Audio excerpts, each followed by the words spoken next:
Ayan, so kasama natin ngayon si Tin, si Christine. Ayan.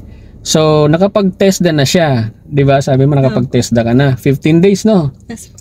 Tapos ang mga ginagawa nyo lang, parking, Yes po. tsaka yung slalom. Yes po. Ayan. So, magaling ka pala sa skills sa driving kasi ganoon talaga ang mga dumadaan ng TESDA. Oh, dito sa atin, sa driving school, actual driving talaga tayo. Ayan. Actual dito tayo sa kalsada. Ayan. So, mamaya, tetestingin natin, no? Sa city. O, tingnan natin yung ano, yung improvement mo syempre. Kung kakayanin mo yung first session or sa second session.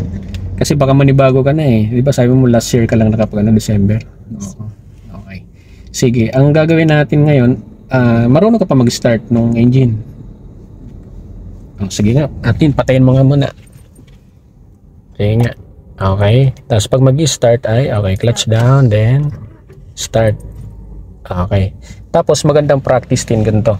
Bago mo bitawan yung clutch, 'di ba nag-clutch ka nung ini-start mo? Double check mo. Kung naka-nut. Yeah, oo, baka mamaya naka first gear pala siya. Oo. Yan, ayan, naka-neutral naman 'to. So ngayon, ang gagawin natin ngayon, since naturo ko na naman sa iyo yung mga controls diyan sa malapit sa steering